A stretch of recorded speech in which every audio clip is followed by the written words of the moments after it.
দেখেন না, জিন্দিগি তো শেষ, হায়াত তো চলে যাচ্ছে, একদম কাছাকাছি। নাকের মধ্যে রমজানের ঘ্রাণ লাগতেছে, রমজান ডাকতেছে। রমজানের চাঁদ উঠলেই হাদিসের মধ্যে আছে, আল্লাহ নবী সাল্লাল্লাহু আলাইহি ওয়াসাল্লাম বলেন, যখনই রমজান মাসের চাঁদ উঠে একজন ফেরেশতা ডাক দিয়ে বলে, ইয়া বাগিয়াল খাইরে আকবিল, ও তোমরা যারা যারা নেক কাজ করার জন্য আগ্রহী হয়েছ, তোমরা এগিয়ে আসো। আকবিল, এগিয়ে আসো। যারা জিকির করবা, তেলাওয়াত করবা, তাসবিহ পড়বা, সেহরি খাবা, ইফতার খাবা, তারাবি পড়বা, তাহাজ্জুদ পড়বা, রমজানটা মাওলার ইবাদত আর বন্দিগিতে কাটাইবা, যারা যারা এই ফয়সালা লিছ, তারা এগিয়ে আসো।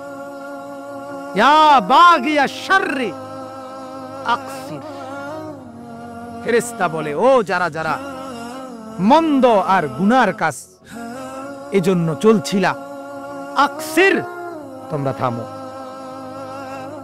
ফেরেশতা ডেকে, তোমরা একটু থামো, এটা রমজান মাস, এটা রমজান মাস, এটা রমজান মাস, একটু থামো বাপ।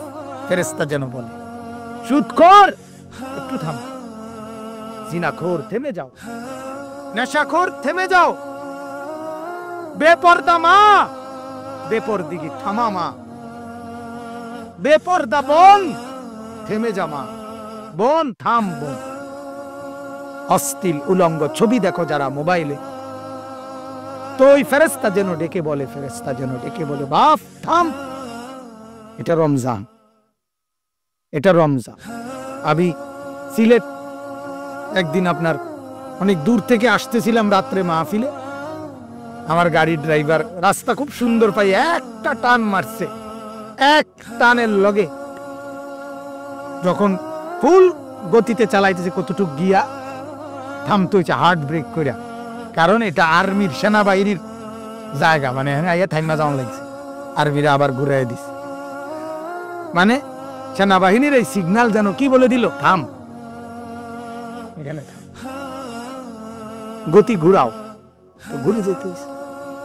আল্লাহর ফেরেশতারা যেন ডেকে বলে, ও নাফরমান থাম, এটা রমজান, এটা মাহে রমজান। আল্লাহ বলে, বান্দা আমার পুরা রহমতের ভান্ডার আমি খুলে দিলাম, যত পারো রহমত নিয়ে নাও, কিছু বলবো না, হিসাব করব না, হিসাব ছাড়ো, মাগফিরাতের ভান্ডার উজাড় করে দিলাম, নাও, হিসাব করব না, নাজাতের ভান্ডার খুলে দিলাম, নাও, হিসাব করব না, বে হিসাব আমি মাওলা রমজানে দিতে থাকবো। সুবহানাল্লাহ, রমজান মাসে যেন মাওলার মহব্বতে জোশ ওঠে, এজন্য আল্লাহ তাআলা রহমত খুলে দেয়। ফুতিহাত আবওয়াবুর রাহমা, হাদিস, আল্লাহর নবী বলেন, ইজা দাখালা রমাদান ফুতিহাত আবওয়াবুর রাহমা। আরেক riwayat হলো ফুতিহাত আবওয়াবুল জান্নাহ, জান্নাতের সব দুয়ার খুলে দেয়, রহমতের সব দুয়ার খুলে দেয়। গুল্লিকাত আবওয়াবুন নার,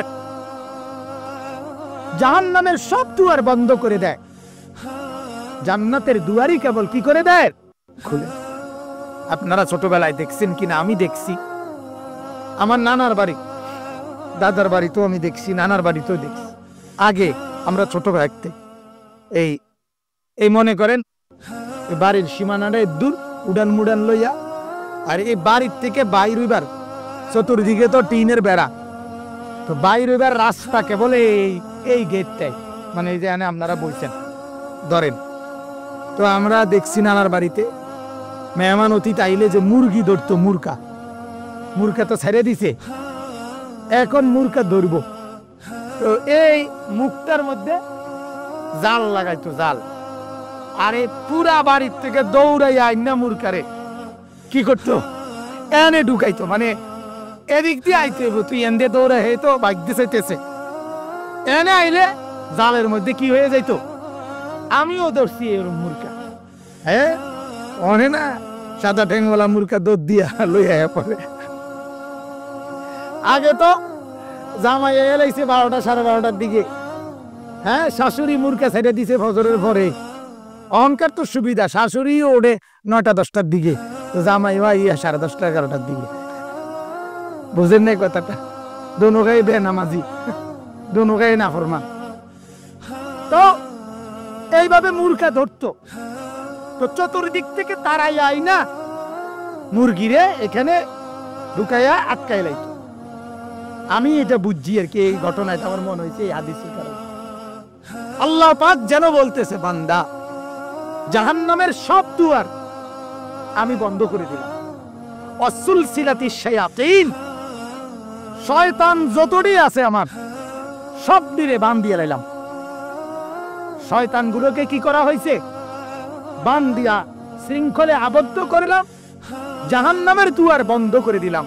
আমি চাই বান্দা যেদিক থেকে হোক তুই যেন জান্নাতেই কেবল ঢুকতে পারিস, যেন খোলা রাখলাম শুধু জান্নাতের দুয়ার। সুবহানাল্লাহ, তোরে যে জান্নাত দিতে চাই বান্দা। নব্বি ইবাদি আন্নি আনাল গফুরুর রহিম। রব্বুল আলামিন বলেন, ও নবী আমার, বন্ধু আমার, আমার বান্দাদেরকে বলে দেন আপনি, আন্নি আনাল গফুরুর রহিম, আমি মাওলা হচ্ছি বড় বেশি মাফ করনেওয়ালা, বড় বেশি দয়া করনেওয়ালা। ইবলিস শয়তান আল্লাহকে বলছিল, রব্বুল আলামিন আপনার বান্দাদেরকে আমি এই পরিমাণ নাফরমানিতে ডুবাইয়া দেব যার কারণে আপনার প্রচন্ড রাগ উঠবে, আপনি গুসা হয়ে যাবেন। আল্লাহ বলছেন, ইবলিস তুই দূর হ। আর এটা শুনে নে, আমি মাওলার রাগ উঠে ঠিক, কিন্তু এটাও ঠিক, সাবাকাত রাহমাতি আলা গাদাবি। আল্লাহ বলেন, ইবলিস জেনে রাখিস, আমি মাওলার রাগ উঠে যেমন আমার দয়া উঠে তার চাইতে বেশি। আমার রাগের চাইতে আমার রহমত আগে চলে। এজন্য আমি নাফরমানির পরে একেবারে আকাশ ছোঁয়া গুনাহ, সাগরের ঢেউ পরিমাণ গুনাহ। ফলে আমি যখন প্রচন্ড রাগ করি, কিন্তু আমার বান্দা যখন গুনাহ মাফ চেয়ে চোখের পানি ছেড়ে দেয়, সেটুকু পানি গাল পর্যন্ত এসে পৌঁছবার আগে আগেই আমার রহমত তার সব গুনাহ ধুয়ে মুছে দেয়, আর পানি নিচে পড়তে দেই না, এর আগেই মুছে দেই। বান্দা ঠিক আছে, ঠিক আছে, পানি ছেড়ে দিলাম, বান্দা মাফ করে দিলাম। গফারতু লাকা ওয়ালা উবালি, কাউকেও কিছু বলবো না, মাফ করে দিলাম। আল্লাহকে এটাও বলতে হয় না যে আল্লাহ এত এত গুনাহ যে আপনার কাছে কইছি, আপনি চাইন কারোর দ্বারে কইেন না, আপনারা দেখে বলছি। আল্লাহ বলে, যাও ওয়ালা উবালি, কোনো পরোয়া করবা না, আমি কোনো পরোয়া ছাড়া মাফ করে দিব, কাউকে বলবো না, কাউকে না, কাউকে না, আমি একাই তোমাকে মাফ করে দেব, কাউকে না। আল্লাহ আমাদেরকে বুঝার তৌফিক দান করুন।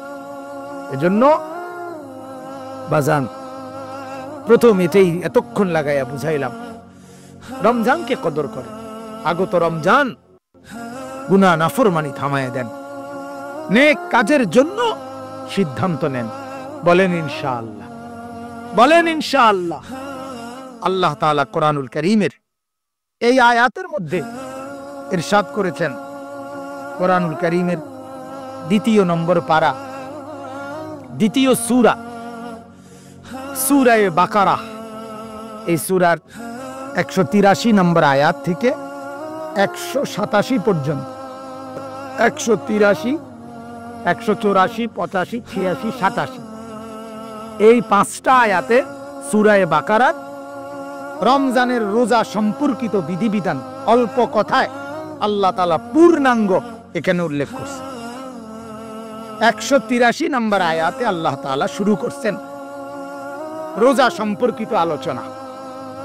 আল্লাহ পাক রব্বুল আলামিন কোরআনুল কারীমের মোট 89 জায়গায় 8, 9 কত 89 আল্লাহ পাক রব্বুল আলামিন এই 89টি আয়াতে মোট কোরআনে আল্লাহ তাআলা আমাদেরকে ডেকেছেন, আমাদেরকে ডাইরেক্ট ডাক দিয়েছেন। সুবহানাল্লাহ। ইয়া আইয়ুহাল্লাযীনা আমানু, এই শব্দ, হে ঈমানদারগণ। সুবহানাল্লাহ।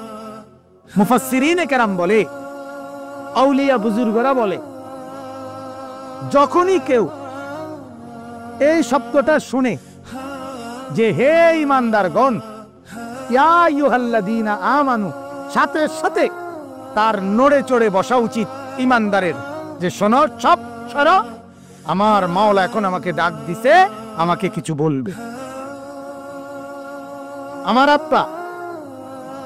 আমার আব্বা যখন দেখছি আমরা মোবাইলে কল আইতো, আমার আব্বার নিজস্ব মোবাইল ছিল না, তো আমরা মোবাইল দিয়ে যদি কখনো বাসায় কথা বলতো, কথা কইতে লাগলে উনি সাইডে যদি কেউ দাঁড়ায় থাকতো, সব দাঁড়ায় সরো, মানে এরকম ভাবে ধমকাইয়া আমার আম্মারেও, আরে সরো, মানে ওটার মোবাইলে কথা কইব একটা বিরাট কিছু কি, ঠিক না আতি?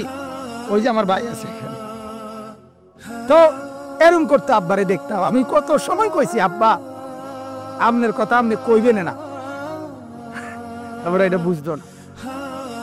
তো বুঝাইতে চাইলাম, আল্লাহ পাক রব্বুল আলামিন যখন ডাক দিছেন, ইয়া আইয়ুহাল্লাযীনা আমানু, হে ঈমানদারগণ, সাথে সাথে যার কলিজায় ঈমান আছে তার কলিজার মধ্যে একটা নড়াচড়া ওঠে। আল্লাহ আমাকে ডাক দিয়েছেন, আমার মনিব আমাকে ডাক দিয়েছেন, এখনই আমার মনিব আমাকে কিছু বলবেন, হয়তো করতে বলবেন, নয়তো ছাড়তে বলবেন, হয়তো আমর করবেন, নয়তো নাহি করবেন। এজন্য কোরআনুল কারীমের সব জায়গায় আল্লাহ তাআলা 89 জায়গায় কখনো বলেছেন ঈমানদার এটা করো, কখনো বলছেন এটা ছাড়ো। ইয়া আইয়ুহাল্লাযীনা আমানু ইত্তাকুল্লাহ, হে ঈমানদারগণ, আমি আল্লাহকে ভয় করো, তাহলে এটা করো। এটা কি?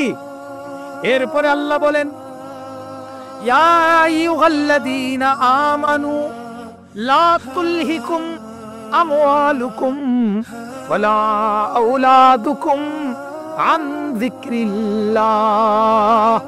ও ঈমানদার, তোমার বিবি বাচ্চা, তোমার মাল আর সম্পদ আমি মাওলার থেকে যেন তোমাকে গাফেল করে না দেয়, তাইলে এটা তুমি করো না, আমার থেকে গাফেল হইও না। এই যে এখানে কি নিষেধ, এখানে কি নিষেধ। একদিকে আদেশ কখনো, আরেক দিকে কখনো কি নিষেধ। এদিকে আদেশ, ওদিকে কখনো নিষেধ। এটাই হলো ইয়া আইয়ুহাল্লাযীনা আমানুর বৈশিষ্ট্য, এটাই বৈশিষ্ট্য। একবার কখনো বলছেন করো, আর কোথাও বলছেন ছাড়ো, না করো। এটাই আল্লাহ তাআলা বলছেন। আবার একই আয়াতও আছে, এটা করো, ওটা করিও না। ইয়া আইয়ুহাল্লাযীনা আমানুত্তাকুল্লাহা হাক্কা তুকাতিহি ওয়া লা তামুতুন্না ইল্লা ওয়া আনতুম মুসলিমুন। আল্লাহ বলেন, হে ঈমানদার, আমি রব্বুল আলামিনকে যথোপযুক্ত ভাবে ভয় করো, এই করো, ঠিক না? ওয়া লা তামুতুন্না ইল্লা ওয়া আনতুম মুসলিমুন, আর পূর্ণ মুসলমান না হয়ে মৃত্যুবরণ করিও না। এইটা না, এটা কি না, পূর্ণ ঈমানদার না হইয়া কবরে আইসো না। আমি প্রায় একথা বলি যে বাপ, অনেক মুরব্বী কয় না যে আর ওনার কোন রকমে আর মরলেও আর এখন আর কোনো দুঃখ নাই, এখন আর যা ইচ্ছা ছিল দুনিয়াত আল্লাহ পুরাইছে, খোদার কাছে যা চাইছি আর কিচ্ছু বাকি নাই, এখন আর মূল্য কোনো দুঃখ নাই।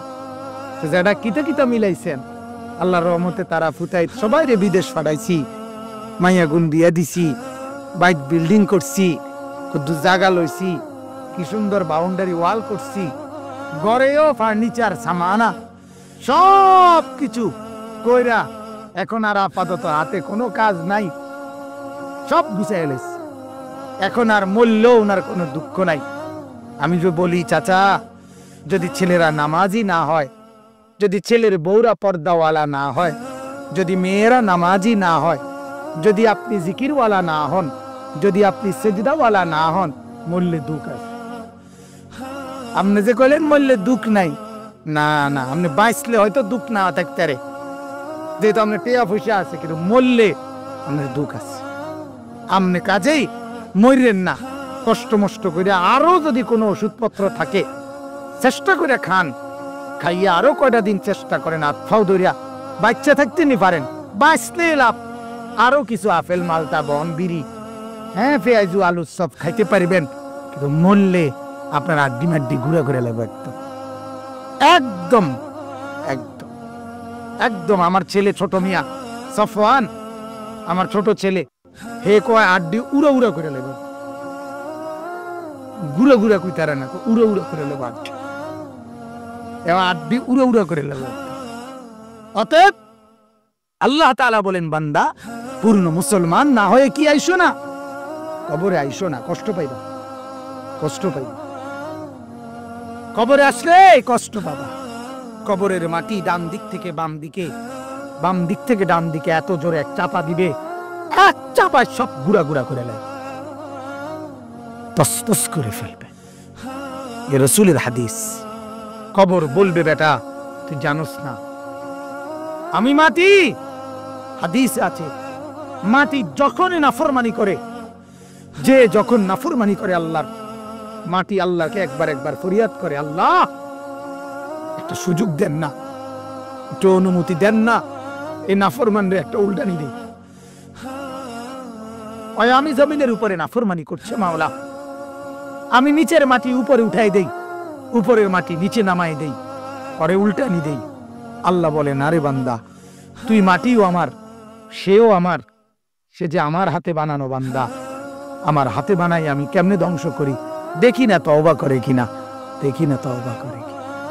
আল্লাহ বলেন, আমি অপেক্ষায় থাকি বান্দা কখন তওবা করবে, রাত গভীরে করলেও আমি মাফ করে দেব। এজন্য আমার বাপ, ইয়া আইয়ুহাল্লাযীনা আমানু, আল্লাহ তাআলা বলেন, হে ঈমানদারগণ। অতএব এটা শুনলেই কলিজায় খুশি হওয়া উচিত যে আমার আল্লাহ আমাকে ডাকছে। কে ডাকছে ভাইয়া? ঈমানদারের দিল খুশ হয়ে যাওয়ার কথা, মুমিনের অন্তর খুশি হয়ে যাওয়ার কথা। ওহী নাজিল, আল্লাহর ডাক। নবীজির উপরে অল্প কয়েকদিন বন্ধ ছিল, নবীজি বেচাইন হয়ে গেছে, অস্থির হয়ে গেছেন। হায়, কেন আসতেছে না জিব্রাইল, কেন মাওলার সাথে কথা হচ্ছে না? সুবহানাল্লাহ। হযরতে মূসা আলাইহিস সালাম আল্লাহর সাথে কথা বলতে বলতে বলছে, মাওলা, কথা বলতে বলতে এমন মহব্বত জমছে, এখন আপনারে দেখতে চাই মাওলা, আপনারে দেখতে চাই, হ্যাঁ দেখতে চাই। হাদিসের মধ্যে আছে মালাকুল মউত, শুনতেছেন? মালাকুল মউত নেককার ঈমানদার বান্দার কাছে মৃত্যুর সময়, নেককার যখন বান্দার কাছে মালাকুল মউত আজরাইল আসে, অত্যন্ত সুন্দর আকৃতি নিয়ে আসে, এসে দাঁড়াইয়া আল্লাহর নেক বান্দারে ওই আজরাইল বলে যে, আল্লাহর বান্দা আর কিছুদিন থাকবা, এখানে থাকবা? আল্লাহর নবী বলেন, তখন আল্লাহর নেক বান্দা আজরাইলের দিকে তাকাইয়া বলে, হায় মালাকুল মউত, কি বললা? আর কিছুদিন থাকবনি, এটা কেমনে বলতে পারলা? সেই 30 বছর 40 বছর ধরে সকালে দুপুরে বিকালে সন্ধ্যায় রাতে, ফজরে জোহরে আসরে মাগরিবে এশায়, তাহাজ্জুদে আওয়াবিনে, জিকিরে তেলাওয়াতে যে মাওলারে দিবানিশি ডাকছি, এনে থাকতাম নি ডাকছি, ওনার কাছে যাওয়ার জন্য না ডাকছি। তুমি বুঝো না? যেতে তো চাইছি বহু আগেই, তুমি আসো না দেখে না যাইতে পারি না, তুমি নেও না দেখে না যাইতে পারি না। কত সময় তো অপেক্ষায় আছি, তুমি আসবা কোন দিন, আমি মাওলার কাছে যাব কোন দিন। আজ আইসা বুঝি আমারে নিতা না, এটা কি কইলা? কেন থাকবো আমি? তো মালাকুল মউত তখন আল্লাহর সেই প্রিয় বান্দাকে রব্বুল আলামিনের কাছে মৃত্যুর স্বাদ শরাব পান করায়া আল্লাহর কাছে পৌঁছায় দেয়। আল্লাহ তখন ডাক দিয়ে বলে, ইয়া আইয়াতুহান নাফসুল মুতমাইন্নাহ ইরজিই ইলা রাব্বিক। ও পবিত্র আত্মা, রবের কাছে, যার কাছে আসতে চেয়েছিলা তার কাছে ফিরে আসো। আসো বান্দা, আমি তোমাকে বুকে তুলে নেব। সুবহানাল্লাহ, রাদিয়াতাম মারদিয়া, আমি তোমার উপরে রাজি, তুমিও আমার উপরে রাজি। চলো, আমিও রাজি, তুমিও রাজি। हम यहां से तुम वहां से दोनों जानिब से इशारा हुआ। আমি এখান থেকে বলছি, মাওলা আল্লাহ, আমি আপনাকে ভালোবাসি। আল্লাহ আরশ আজিম থেকে বলে, বান্দা আমিও তোকে ভালোবাসি। যা বান্দা, রাজি আমিও। রাদিয়াতাম মারদিয়া, हम यहां से तुम वहां से दोनों जानिब से इशारा हुआ। इशारा, এখান থেকেও হাসি, সেখান থেকেও হাসি, দুই হাসি মিলে জান্নাতি। ফাদখুলি ফি ইবাদি ফাদখুলি জান্নাতি। আমার এমন প্রিয় বান্দা মহব্বতের আরো আছে, আর লগে মিশো, নিশা রেডি থাকো, একসাথে জান্নাতে আসো। বলেন আলহামদুলিল্লাহ। অতএব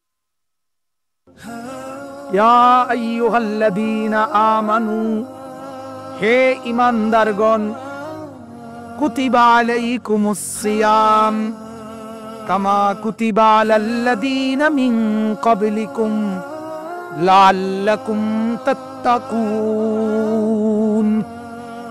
রব্বুল আলামিন বলেন, হে ঈমানদার বান্দা, আমি মাওলা বলছি, তোমাকে বলছি। কাকে? আমাকে। কাকে? আমাকে। আবার বলেন কাকে? কেউ আমাদেরকে না, আমি আমাকেই বলি। কাকে ডাকছেন? কুতিবা আলাইকুমুস সিয়াম। রব্বুল আলামিন বলেন, বান্দা আমি মাওলা তোমার ঈমানের কারণে, আমি আল্লাহ তোমার উপরে, তুমি মুমিন হওয়ার কারণে, নিজেকে ঈমানদার পরিচয় দেওয়ার কারণে আমি আল্লাহ তোমার উপরে রোজা ফরজ করলাম। সুবহানাল্লাহ। কথাটা বুঝছেন? তুমি মুমিন বলছো দেখা, কথা বলেন না, কি বলছো দেখা? তুমি এখন, আপনারা এখানে যারা বসছেন, জোয়ান বা পিছনে ভাই, সবাই বলেন আগে, আপনারা সবাই নিজেকে মুমিন এ কথা বলতে রাজি তো? এ ব্যাপারে অসন্তুষ্টি নাই তো? কথা বলেন না। অতএব যদি ঈমানদার বলতে খুশি থাকেন, রাজি থাকেন, তাইলে অবশ্যই রোজা রাখতেই হবে। ঠিক কি না বলেন? আর যদি দাবি করলা ঈমানদার, কিন্তু রমজান মাসে রোজা রাখলা না, তো তোমার মতো বেঈমান দাবি করতে বললো কে? কেন দাবি করলা তুমি? কেন দাবি করলা? কেন নিজেকে মুসলমান পরিচয় দিলা? কোন লজ্জায় চা দোকানে, হোটেলের সামনে কাপড় টাঙ্গাইয়া দিয়া বিত্তে ভাত তরকারি খাও? ডাকাত! আল্লাহ কি কাপড়ের বিত্তে দেখে না? তাইলে তোরে শাস্তি দিবে তো বেটা আল্লাহ। মানুষে কি শাস্তি দিব? মানুষের ভয় করস কেন বেটা? যদি তুই রোজায় রাখতি না, তুই পাষাণ, তুই ডাকাতি হবি, তো কাপড় লাগাস কেন বেটা? মানুষের শরম লাগাস কেন? মানুষ কিছু বললে অসুবিধাটা কি? মানুষে তো তোর বিচার করবে না। রোজার শাস্তিকে মানুষ দেওয়ার কোন অধিকার আছে? তো তোর অসুবিধা কি? তুই কাপড় লাগাস কেন? কথা বলেন না কেন? তুই তো আল্লাহরে ভয় করস না। আল্লাহরে তো তুই পাত্তাই দাস না, তো ছাড়ছে তো। আল্লাহরে তো তুই পাত্তাই দিলি না, ছাড়ছে তো। মানুষের কথা চিন্তা করো কেন? মানুষ তোরে কি দিয়ে, কি জিডাইছে ডাকো, মানুষ তোর জুতা দিয়ে ফিডুক, অসুবিধাটা কি? কথাটা বুঝছেন না? তুমি যদি পরে কও যে লাগছে না, বেশি জোরে লাগছে না, সারছে, অসুবিধাটা কি? কথাটা বুঝছেন না? হ্যাঁ, লুঙ্গি আলগি দিয়া মুতলে এরপরে যদি কয় যে কেউ, আমি তো কেউরে দেখি না, তুমি না কেউরে দেখো না, মানুষ তোমারে দেখে না? কথা বলেন না কেন? তাইলে মানুষকে লজ্জা করে, মানুষে কিতা কইব, এর লেগে কি দেয়, কাপড় দেয়, পর্দা দেয়। আহ কি পাষাণ, কি বেহায়া। আমার অনেক সময় হাসি আসে, বিভিন্ন ঘরে গেলে হুজুররা যে সময় আইনের টাইম হয়, মানে হুজুরে ভাত খাবাই বন, এই ঘরে টেলিভিশনের সামনে পর্দা দেয়। আম্মা এটা কিতা, এটা কোন মাসালা, মানে এটা কোন কিতাবের কথা, কথা বলেন না। হুজুর দেখলে টেলিভিশনের সামনে পর্দা দেওয়ার দরকার কি? টেলিভিশন তুমি দেখো তো দেখবা না, আল্লাহকে তুমি পাত্তা দাও না তো দেও না, থাকছে তার। এটা হুজুর রে আর শর্মাইয়া লাভ কি? কথা বলেন না। এজন্য আল্লাহ তাআলা বলেন কুতিবা আলাইকুমুস সিয়াম। বান্দা তুমি ইমানদার বলছো দেখে বলছি, এজন্য আগে বলে নিছে ইয়া আইয়ুহাল্লাযীনা আমানু, ঠিকই না? বলেন হে ইমানদার তোমাকে বলছি, কুতিবা আলাইকুমুস সিয়াম, তোমার উপরে রোজা ফরজ করছি। তুমি মুমিন দেখা, তুমি মুসলমান দেখা, তুমি নিজেকে ইমানদার দাবি করছো দেখা বলছি, নাহলে বলতাম না। আল্লাহ তাআলা আমাদেরকে বুঝার তৌফিক দান করুন। কামা কুতিবা আলাল্লাযীনা মিন ক্বাবলিকুম লাআল্লাকুম তাত্তাকুন। আল্লাহ বলেন যদি বান্দা বলো তোমা কি কোন 11 মাস একটা তালে চলি, হঠাৎ করে সকালের নাস্তা, দুপুরের ভাত, বিকালের চা, বন, কত কিছু খাই না, একটা অভ্যাস শরীরে এই তালে বানাইছি, এখন হঠাৎ করে এইটা যদি কোন যে একটা মাস, আরে এক আধ বেলা হইলে একটা কথা ছিল, 1 মাস এইভাবে ভাত তরকারি ছাড়া, বন বিস্কুট ছাড়া কেমনে কি কেমনে চলমু? আল্লাহ বলে পারিবা, কারণ কামা কুতিবা আলাল্লাযীনা মিন ক্বাবলিকুম, তোমার পূর্বে যারা ছিল মানুষ তারা সবাই এই রোজা রাখছে, কাজে এটা সহজ বিষয়, তারা ফাইরে ওই কবরে গেছে, তুমিও পারিবা।